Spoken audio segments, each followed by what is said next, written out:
They walked in, said one line, and the studio laughed. Lenny and Squiggy weren't just supporting characters. They were chaos in leather jackets, stealing every scene they appeared in. But behind the laughter was a story that few people know. How did two relatively unknown comedians manage to crash their way onto Laverne and Shirley? And why did Penny Marshall and Cindy Williams stay silent for years about what truly went on behind the scenes? The truth involves house parties, last-minute rewrites, and moments so wild they could never air. This is the real story of the duo who reshaped sitcom history. Before the cameras, the catchphrases, and that unforgettable hello that shook the studio. Lenny and Squiggy were simply two guys cracking jokes at a party. Cindy Williams and Penny Marshall would later giggle remembering that night. The night everything began in Penny's living room. There was no audition, no plan, just an informal gathering. Penny and her ex-husband, Rob Reiner, were known for hosting lively get-togethers filled with actors, writers, and comedians. That evening, two visitors stood out, David Lander and Michael McKean. Penny already knew them from The Credibility Gap, a musical satire group that had gained cult status in the 1970s. Their humor, timing, and ability to improvise made them impossible to forget. Then, something magical happened. In the middle of laughter and conversation, David and Michael suddenly shifted into character. Without warning, they became Lenny and Squiggy right there in Penny's living room. Penny recalled, smiling, that no one prompted them. They just transformed. In an instant, they were two awkward, lovable weirdos with exaggerated accents, nervous quirks, and perfect comedic chemistry. The whole room erupted with laughter. It was spontaneous, effortless, and unforgettable. Cindy remembered their rhythm, how they bounced off each other like they'd been doing it for years.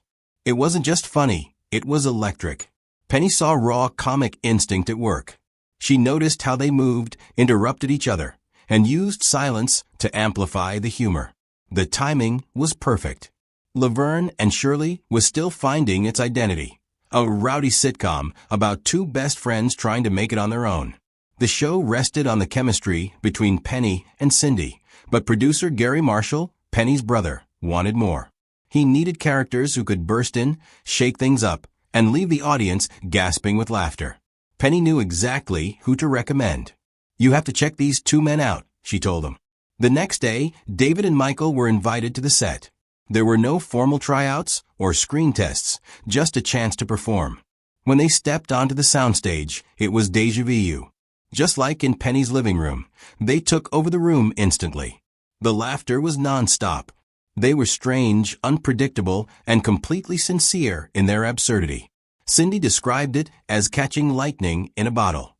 Every time they appeared, the formula was the same. They entered, delivered their lines, got their laughs, and exited like they owned the place. That living room performance became television legend, and it wasn't luck. It was the perfect mix of instinct and opportunity. Penny had known countless comedians who could make her laugh, but very few could make an entire crowd collapse in seconds. David and Michael had that rare, natural gift. They didn't fake being funny. They simply were from their posture to their peculiar way of speaking. Penny would later explain that the concept behind Lenny and Squiggy was simple. They were supposed to enter a scene, say one line, and leave as if the room belonged to them. That's exactly what they became. A brilliant comic flash that can ignite a scene and vanish before anyone catches their breath. And it all began not in a casting office or writer's room, but in a crowded Los Angeles living room, where two friends slipped into character and changed television comedy forever. At first, however, they were not even intended to be Lenny and Squiggy. When Laverne and Shirley was still new, trying to find its legs, the two were written as Lenny and Anthony. The premise was simple. Introduce two local guys who are awkward, broke, and even more outrageous than Laverne and Shirley themselves. Chemistry was instant. The audience loved it. But before the world met Lenny and Squiggy, one production decision changed everything.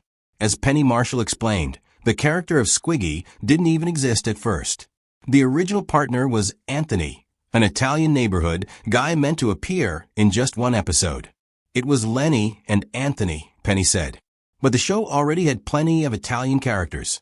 Phil Foster's Frank DeFazio, Eddie Mecca's Carmine Ragusa, and others.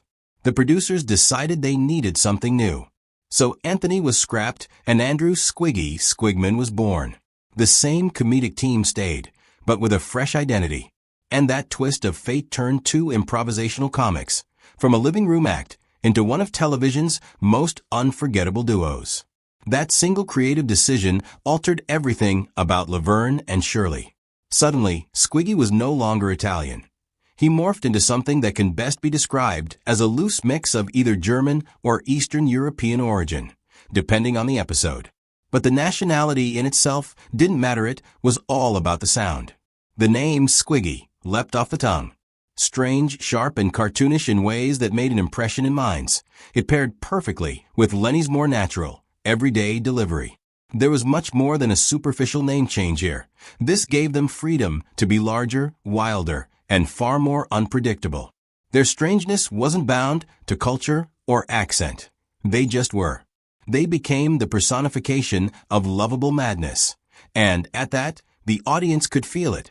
Penny Marshall remembered that the name change was only the beginning. Once they became Lenny and Squiggy, everything else fell naturally into place. The accents, the physical stance, the strange speech rhythms. They had their own world, Penny recalled. They'd come in, say silly things, have everyone in stitches, and sashay out like they had another place to cause trouble. Even Lenny's name had its own comic charm. His full name, Lenny Kosnowski, sounded funny before he even spoke. Penny once joked that Kosnowski sounded like someone shouting, "Help, there's a hog in my kitchen," a perfect reflection of the absurd yet endearing energy the duo brought to every scene. Their names were built for laughs. Long and heavy syllables followed by short, punchy endings. Comedy in sound alone. Cindy Williams felt blessed by the transformation. Then there were Lenny and Squiggy. It just worked, she said. The instant they stepped onto the set, the audience knew mayhem would ensue. Even their names, before either character had uttered a word, could elicit a laugh. And the writers felt liberated by them. Lenny and Squiggy didn't need an excuse to show up. They could burst in uninvited, say their joke, and then disappear like comic ghosts. Garry Marshall, attuned as ever to matters of construction and timing, grasped it immediately. "They come in, get the laugh, and depart," he said. "That's money." Within the show's world of hard-working dreamers and struggling characters, Lenny and Squiggy served as comedic pressure valves. They weren't supposed to be profound or polished. They were raw, simple, and hilarious. When their first episode hit the air, there was no turning back. The character of Anthony was forgotten, and Squiggy became a household name. It was odd, risky, and unforgettable. What started as a minor casting adjustment turned into one of the smartest creative decisions in sitcom history.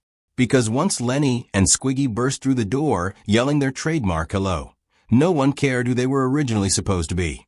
Garry Marshall's creative vision played an essential role, what Penny fondly referred to as his comedy math.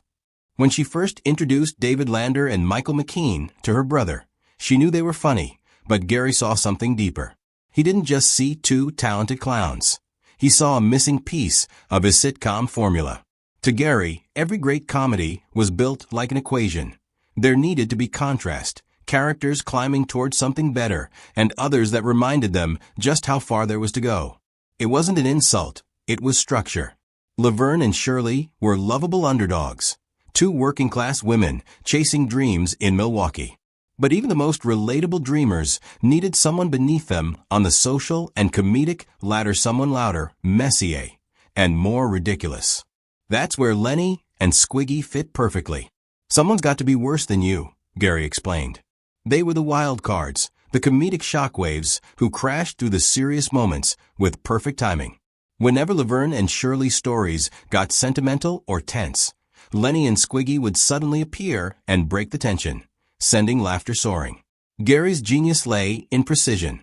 He knew exactly how long a joke should hang in the air and when to end it before it went stale. Cindy Williams once said, "Garry was like a mathematician when it came to laughs." He knew where to put the joke, how long to make it hang, and when to exit before it was stale. That timing with Lenny and Squiggy was flawless. Audiences quickly learned that whenever that apartment door opened to reveal the two, laughter was certain to follow. It became one of television's most reliable and joyful expectations, a real testimony to the magic of comedic chemistry, timing, and instinct.